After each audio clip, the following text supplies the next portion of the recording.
Je m'appelle Dakota Callahan. J'ai 28 ans. Et je n'oublierai jamais le bruit de mes béquilles ce matin-là. Le lent et régulier tapotement qui résonnait sur le sol en marbre du palais de justice du comté de Wake à Raleigh, tandis que je franchissais les lourdes portes doubles et que je pénétrais dans la lumière. Tous les regards se tournèrent vers moi. Ma mère porta instinctivement la main à sa bouche. L'épaule de mon père se raidit, comme toujours lorsqu'il était pris au dépourvu. Et Nathalie, ma sœur aînée, assise au premier rang, à côté de son avocat, resta figée.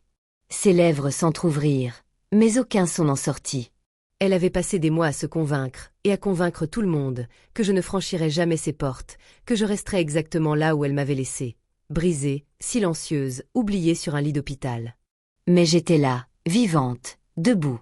La douleur à ma jambe était vive et constante, mais elle n'était rien comparée au feu silencieux qui brûlait en moi depuis la nuit où je m'étais réveillée seule. Je croisai son regard pendant une longue seconde. Elle paraissait plus petite que dans mon souvenir. Pas la chef de projet impeccable qui avait toujours la réponse à chaque réunion. Pas l'enfant prodige capable de charmer nos parents d'une simple phrase. Juste une femme qui avait tout misé sur mon absence. Le marteau du juge n'avait même pas encore retenti que l'atmosphère était déjà différente, plus lourde, comme si la salle elle-même pressentait le début d'un cataclysme irréversible. Des mois plus tôt, avant la chute, avant le coma, avant tout cela, je sortais d'un immeuble de bureaux aux façades de verre, en centre-ville, le soleil de fin d'après-midi faisant scintiller la silhouette de Raleigh, et je tenais entre mes mains l'avenir que j'avais mis des années à construire. 10 millions de dollars, pas un rêve, un contrat signé. Mon algorithme, un système d'IA capable de détecter les anomalies précoces dans les images médicales plus rapidement et avec une précision inégalée, venait d'être acquis par l'un des plus grands réseaux de santé du Sud-Est. Des années de nuits blanches dans un appartement exigu, de café qui refroidissait, de codes récalcitrants, de doutes qui murmuraient que je n'étais pas assez intelligente, pas vraiment. Je les avais tous fait taire. J'avais 28 ans et, pour la première fois, je me sentais enfin moi-même, celle que j'avais toujours espéré devenir. Je suis allée directement à la maison de mon enfance, dans le Kerry. Celle avec la large véranda et l'érable qui, chaque automne, laissait encore tomber ses feuilles rouges sur la pelouse. Je voulais voir leur visage. Le sourire prudent de ma mère. Le rare signe d'approbation de mon père. Même les félicitations à contre-cœur de Nathalie. Je me disais que, cette fois, ça aurait du sens. J'ai franchi le seuil, le contrat à la main, le cœur battant la chamade. Nathalie était à la table de la cuisine, son ordinateur portable ouvert, les doigts suspendus au clavier. Elle a levé les yeux et une lueur a traversé son visage. Une lueur indéfinissable. J'ai réussi, ai-je dit, la voix tremblante de fierté. 10 millions. Ils ont acheté l'algorithme. Mon algorithme. Elle n'a pas bougé, fixant les papiers comme s'ils étaient une insulte. Ton algorithme, a-t-elle fini par dire. Son ton était doux, presque curieux. Puis il s'est durci. Tu veux dire celui que je gérais? Celui pour lequel je me suis battue à chaque revue de sprint, à chaque réunion avec les parties prenantes. J'ai ri une fois, nerveuse, incrédule. Nathalie, c'est mon code, mes nuits, mon tout. Elle s'est levée. La chaise a grincé violemment. Tu crois vraiment être la seule à avoir travaillé dessus? Que je ne l'ai pas porté. Que je ne me suis même pas assurée qu'il soit vu. J'ai reculé d'un pas. Il ne s'agit pas de reconnaissance. Il s'agit de vérité. Ses yeux se sont plissés. La vérité, c'est que tu as toujours pensé être meilleur que moi. Toujours. Nous nous dirigions maintenant vers l'escalier sans que je m'en rende compte. Les voix montaient, les mots se bousculaient. J'ai gardé les mains levées, essayant de la calmer, essayant de lui expliquer encore une fois que c'était mon travail, ma découverte. Elle ne m'écoutait pas. Tu n'es rien sans l'équipe, a-t-elle sifflé. Rien sans moi. Et puis elle a poussé. Pas une poussée brutale. Juste assez. Mon talon n'a rencontré que du vide. Le monde a basculé. Dubois a défilé à toute vitesse. Une douleur fulgurante m'a transpercé le crâne, la jambe, les côtes. Tout est devenu noir. Quand j'ai rouvert les yeux, j'étais dans une chambre d'hôpital qui sentait l'antiseptique et le café rassis. Les machines bipaient à un rythme régulier. Ma tête me faisait atrocement mal. Ma jambe droite était immobilisée dans un plâtre lourd, du milieu de la cuisse jusqu'au pied. Une infirmière s'est penchée sur moi, La voix douce. Vous êtes réveillé. Depuis combien de temps? J'avais la gorge nouée. Presque 3 semaines, a-t-elle dit. Vous étiez dans le coma. J'ai dégluti. Ma famille. Elle a hésité. Elle a détourné le regard un instant. Personne n'est venu. Vos parents ont appelé une fois, au début. C'est tout.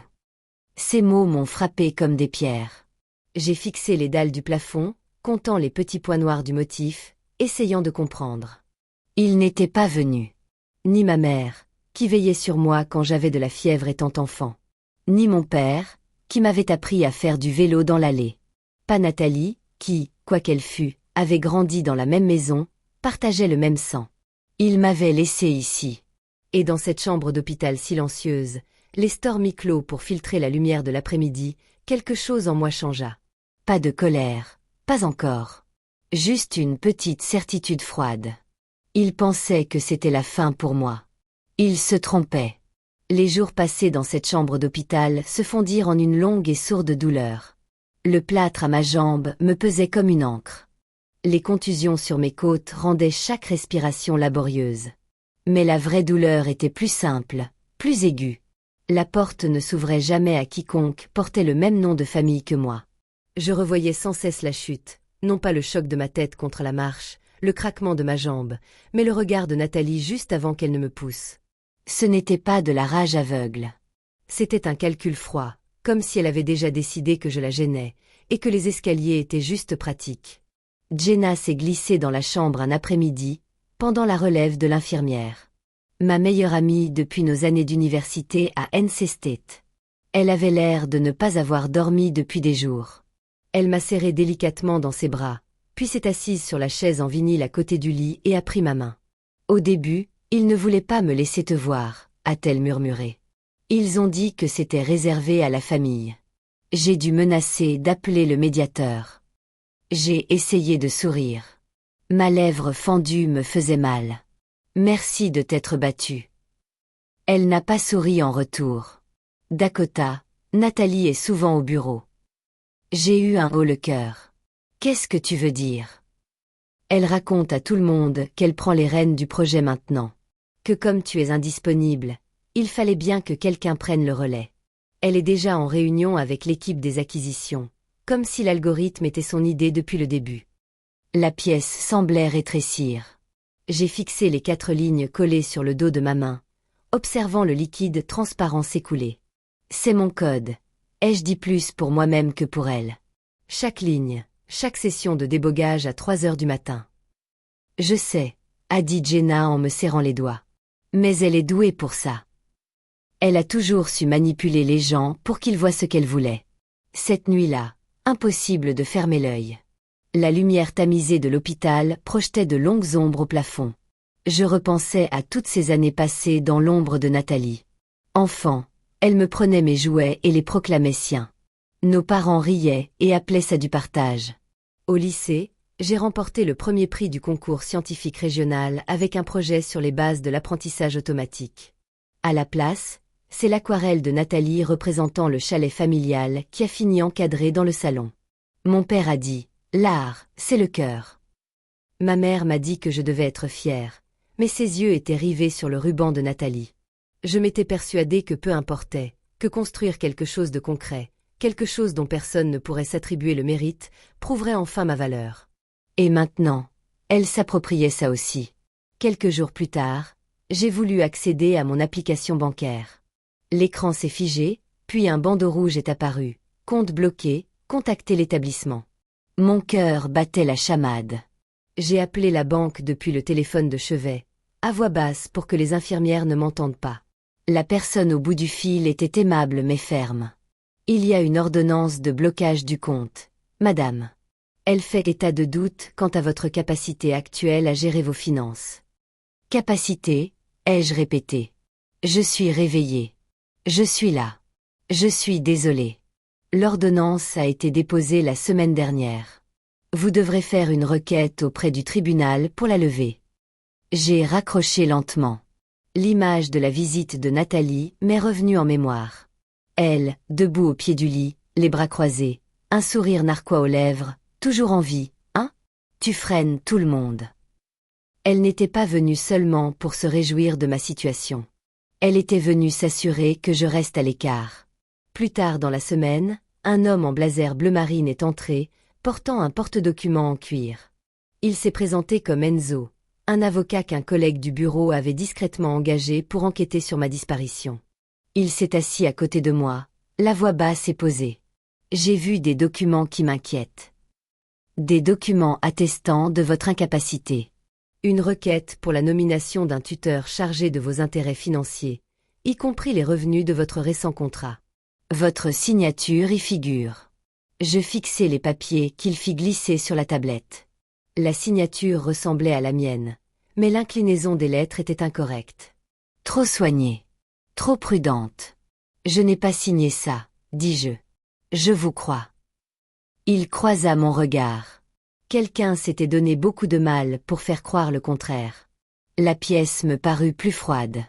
Je repensai à Nathalie en haut des escaliers. À la rapidité et à la détermination de ses mains. Ce n'était plus de la jalousie. C'était une lame de rasoir. Enzo se pencha en avant. Il nous faudra des preuves. Dossiers médicaux, courriels, relevés bancaires. Mais si vous êtes d'accord, nous pouvons nous battre. Je regardai par la fenêtre les cimes des arbres de Raleigh qui ondulaient sous le vent. Quelque part là-bas, ma sœur était en train de réécrire ma vie. Mes parents, silencieux comme toujours, la laissaient faire. Je me retournai vers lui. Je suis d'accord.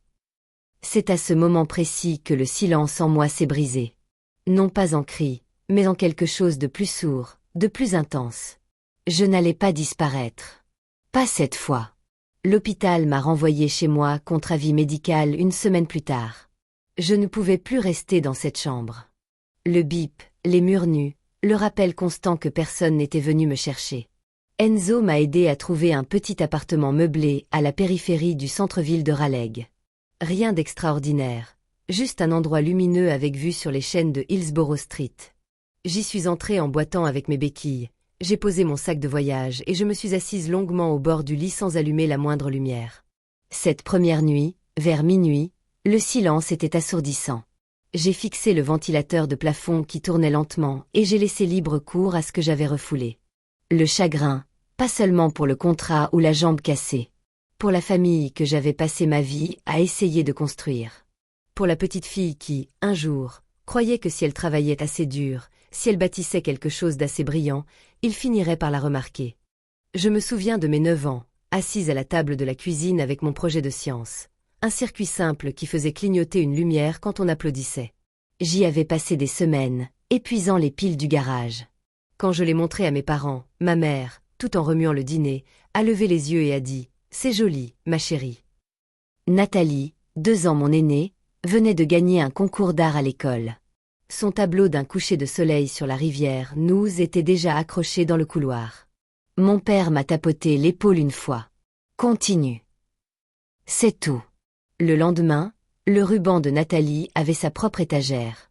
Ces moments n'étaient pas isolés. Ils s'accumulaient comme des pierres dans un mur. Je n'arrêtais pas d'essayer de grimper. Chaque A+, chaque prix de programmation, chaque découverte nocturne, je me disais que ça changerait quelque chose. Qu'un jour, il me regarderait comme il la regardait, avec une fierté qui n'aurait pas besoin d'explication. Maintenant, je le voyais clairement. Il ne le ferait jamais. Pire encore, ils avaient choisi de croire la version de Nathalie, que j'avais été imprudente, instable, que la chute était de ma faute, que me laisser alité pendant des semaines était en quelque sorte justifié. J'ai remonté la couverture jusqu'au menton et laissé les larmes couler doucement. Ce n'étaient pas des sanglots bruyants. Juste des sillons chauds et réguliers sur mes joues jusqu'à ce que l'oreiller soit humide. Je ne pleurais pas pour qu'on me plaigne. Je pleurais parce que faire le deuil de la famille que je n'avais jamais vraiment eue me semblait la seule chose honnête à faire. Le lendemain matin, je me suis réveillée les yeux gonflés mais les mains plus assurées. Enzo avait envoyé un dossier de documents pendant la nuit. Je les ai étalés sur la petite table de la cuisine. Les faux papiers de tutelle, l'ordonnance du tribunal bloquant mes comptes, des extraits des courriels de Nathalie à l'équipe d'acquisition où elle parlait de mon projet comme si je n'avais jamais existé. Une phrase m'a marqué. Avec Dakota hors service, je suis en mesure d'assurer la continuité et de créer de la valeur. Comme si j'avais été mise à l'écart de mon plein gré. Jenna est venue cet après-midi-là avec des plats à emporter. Des sandwichs pâtes TIE de ce resto de Glenwood où on allait après nos nuits blanches. Elle ne m'a pas forcée à parler tout de suite. On a juste mangé sur le canapé, la télé allumée à bas volume sur une émission de cuisine qu'aucune de nous deux ne regardait. Finalement, elle a demandé doucement « Qu'est-ce que tu ressens en ce moment ?» J'ai posé ma fourchette comme si j'avais porté un poids toute ma vie et que quelqu'un avait enfin coupé les sangles. C'est douloureux de respirer sans elle, mais je peux respirer. Elle a hoché la tête. Tu as le droit de faire ton deuil, même s'il ne le mérite pas. Je l'ai regardé, vraiment regardé, et j'ai ressenti une petite chaleur inattendue. Voilà à quoi pouvait ressembler une famille. Quelqu'un qui est là, quelqu'un qui reste. Le docteur Johnson, la médecin qui avait supervisé mes soins, m'a contacté quelques jours plus tard. Elle a proposé de se rencontrer dans une salle de réunion calme de l'annexe de l'hôpital. Quand je suis arrivée, toujours avec mes béquilles et la jambe qui me faisait mal, elle avait mon dossier ouvert sur la table. « J'ai tout vérifié », dit-elle. « Des entrées ont été ajoutées après votre admission. Des notes sur la sédation prolongée, des déficits cognitifs exagérés. Rien ne correspond à ce que j'ai vu à votre réveil. » J'eus la gorge sèche. Qui avait pu faire ça? L'accès était limité, mais les demandes arrivaient par voie légale. Quelqu'un voulait le dossier pour justifier une déclaration d'incapacité permanente. Je m'agrippai à l'accoudoir de la chaise pour maintenir ma déclaration d'inaptitude et qu'il puisse s'emparer du contrat. Elle croisa mon regard. J'ai consigné chaque incohérence. Je témoignerai s'il le faut. Ce n'était pas une erreur. En quittant l'hôpital ce jour-là, l'air d'automne me parut plus vif, plus pur.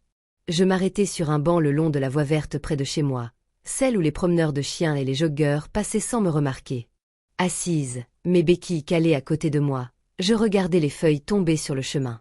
Pour la première fois depuis mon réveil, je ne me sentais plus insignifiante. Je sentais naître en moi quelque chose de solide. Pas de la colère à proprement parler, mais de la lucidité. Ils avaient tenté de réécrire mon histoire. Ils y étaient presque parvenus, mais on peut se réapproprier une histoire. Et la mienne n'était pas terminée. Le matin de l'audience arriva, froid et clair. Je me suis réveillée avant l'aube dans le petit appartement, les lumières de la ville scintillant encore par la fenêtre. Ma jambe me faisait mal sous le plâtre, mais la douleur semblait lointaine, comme si elle appartenait à quelqu'un d'autre. Je me suis habillée lentement, un pantalon sombre, un simple pull, les béquilles qui m'attendaient près de la porte. Pas de maquillage, pas la moindre tentative de paraître invincible. Je voulais juste être moi-même. Enzo m'attendait devant le palais de justice du comté de Wake. Il portait l'épais classeur de preuves comme s'il ne pesait rien. « Tu es prête ?» demanda-t-il. J'ai hoché la tête une fois. Je suis prête depuis que je me suis réveillée. À l'intérieur, la salle d'audience sentait le bois ciré et le vieux papier. La galerie était à moitié pleine. Des journalistes, quelques collègues qui m'avaient discrètement tendu la main, Jenna au dernier rang qui me faisait un petit signe de tête régulier. Mes parents étaient assis près de l'avant, habillés comme si c'était une réunion de famille qu'ils pouvaient encore contrôler. Nathalie était assise près de son avocat, le menton relevé, mais ses mains étaient trop serrées sur ses genoux. Quand je suis entrée, ses béquilles tapotaient lentement et régulièrement. Un silence de mort s'est abattu sur la pièce. La mâchoire de mon père s'est crispée. Ma mère a détourné le regard, ses doigts jouant avec la bandoulière de son sac. Nathalie fixait droit devant elle, mais j'ai aperçu une lueur. De la surprise. Puis quelque chose de plus froid. De la peur. Le juge est entré. Enzo s'est levé. Sa voix était calme, posée. La façon dont on parle quand la vérité est de son côté, et qu'il n'est pas nécessaire de crier. Votre honneur, nous avons des preuves irréfutables d'une tentative concertée de spolier ma cliente de ses droits de propriété intellectuelle et de ses droits financiers. Cela inclut un aveu enregistré, des documents falsifiés, des traces financières et des enregistrements trafiqués. Il a commencé par l'enregistrement du café. Le haut-parleur a grésillé. Puis la voix de Nathalie a empli la salle. Froide, assurée, sans équivoque. « C'est à toi », a-t-elle dit sur l'enregistrement. « Je ne pensais pas que tu y arriverais. » Un silence. Ma propre voix était prudente. Les contrats avançaient. Son rire fut bref et sec. C'est à moi maintenant. Il fallait bien que quelqu'un prenne le relais, vu votre indisponibilité. La lecture s'arrêta. Un murmure parcourut la salle. L'avocat de Nathalie protesta. Pertinence. Contrainte. Mais le juge autorisa la lecture. Consentement d'une seule partie en Caroline du Nord. Le mot resta. Enzo passa au courriel que Jenna avait transféré. Nathalie écrivait au responsable des acquisitions, revendiquant la propriété de l'algorithme et exposant sa vision. Puis les relevés bancaires, les virements du compte de Nathalie vers celui de Travis, le collègue qui avait aidé à falsifier les documents de l'entreprise. Travis resta figé dans la salle, les yeux rivés au sol. Finalement, le docteur Johnson témoigna. Elle parla sans fioriture, se contentant d'énoncer les faits.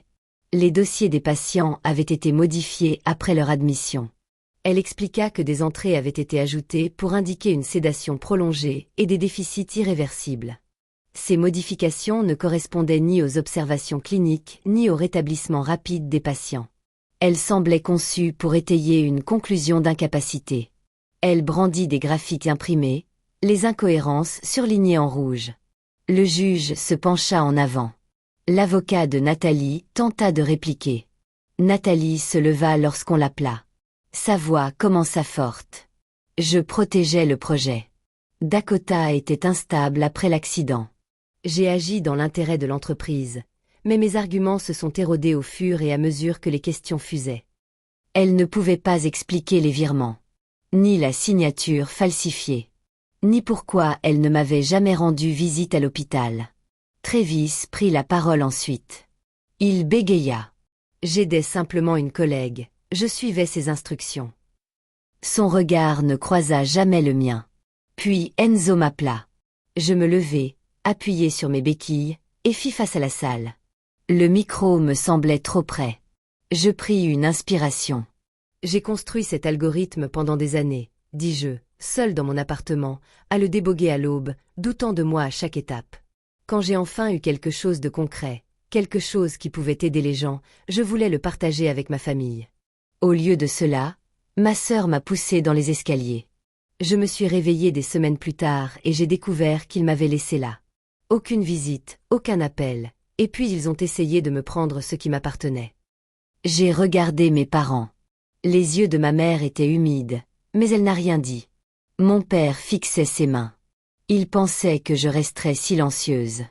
J'ai continué, disant que j'accepterais d'être effacée. Mais le silence n'est pas une force. Le silence régnait dans la salle d'audience. Pas un murmure, juste l'attente. La juge a suspendu l'audience un instant, puis est revenue. Sa voix était calme. Les preuves démontrent un complot délibéré visant à priver mademoiselle Callahan de ses droits par la fraude, le faux et l'association de malfaiteurs. Le tribunal se prononce en faveur de la plaignante. Nathalie a été condamnée à 3 ans de prison pour fraude et association de malfaiteurs. Travis, à 18 mois pour son rôle dans les falsifications. Une restitution a été ordonnée, $200 000 à Nathalie, $50 000 à Travis. Mes parents, mis en cause au civil pour complicité et non-assistance à personne en danger, ont été condamnés à $75 000 de dommages et intérêts. Le juge est tombé.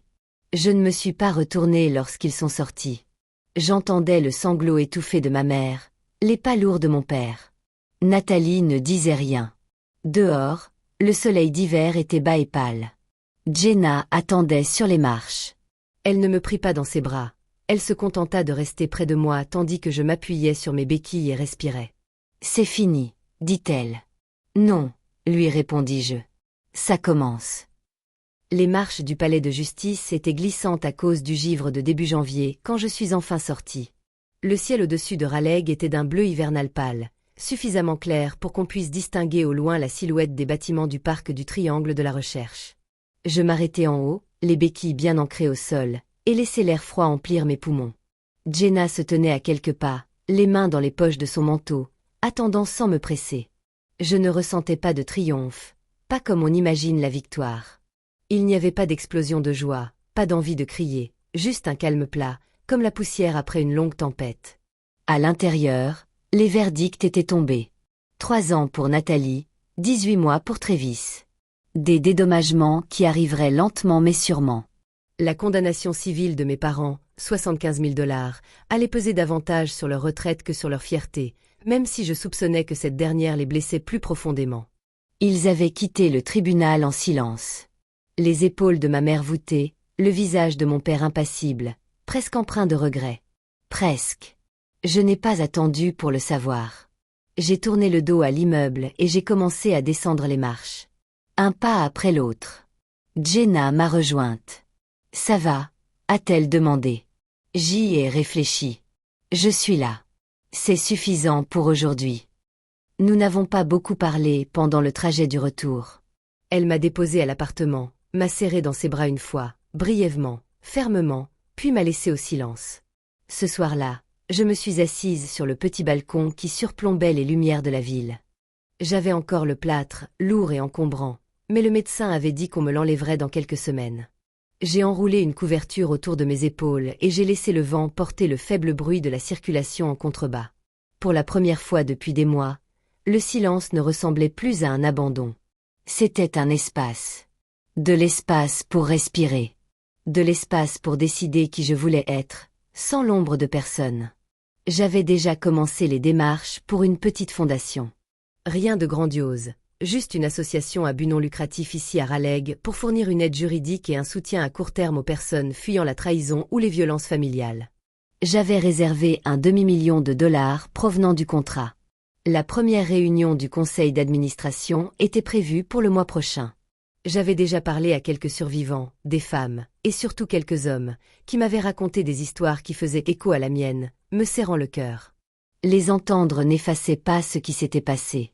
Cela le rendait moins anodin, moins isolé. Je pensais parfois à Nathalie, non pas avec haine, mais avec une sorte de pitié. Elle avait passé sa vie à courir après les projecteurs que nos parents braquaient sur elle, terrifiée à l'idée qu'ils s'éteignent. Finalement, elle avait tout brûlé pour les maintenir allumés. Mes parents avaient si longtemps laissé faire que, lorsque la lumière a enfin vacillé, ils n'ont pas su détourner le regard des ténèbres. Je ne les ai ni appelés, ni écrits, ni laissé la porte entr'ouverte pour des excuses qui ne viendraient peut-être jamais. Rompre les liens n'était pas une vengeance. C'était de la compassion pour eux, mais surtout pour moi. Les mois ont passé. On m'a enlevé le plâtre. La kinésithérapie était lente, frustrante, mais régulière. Je suis retourné coder. Pas le même algorithme, mais un nouveau. Quelque chose d'encore meilleur. L'argent du contrat m'a donné un peu de répit. Le calme m'a permis de me concentrer. Jenna prenait de mes nouvelles chaque semaine. Enzo envoyait de temps en temps des nouvelles du remboursement. La vie n'est pas revenue en force. Elle est revenue prudemment, pas à pas. Un soir, tard, je me tenais au comptoir de la cuisine en train de me verser du thé. L'appartement était encore vide. Des livres sur les étagères, une seule plante sur le rebord de la fenêtre, mais je me sentais chez moi. J'ai regardé la ville, la même vue que j'avais contemplée quand tout me semblait brisé, et j'ai réalisé quelque chose de simple. J'avais survécu. Pas seulement la chute, pas seulement le coma, pas seulement le tribunal. J'avais survécu à leurs besoins. C'était la victoire la plus discrète. Celle que personne ne pouvait m'enlever. Je n'étais plus cette jeune fille à la table de la cuisine, un contrat à la main, espérant une approbation. Je n'étais plus cette sœur alitée à l'hôpital, attendant une visite qui n'est jamais venue. J'étais Dakota Callahan, 28 ans, marquée par les épreuves, mais forte. Je me débrouillais seule.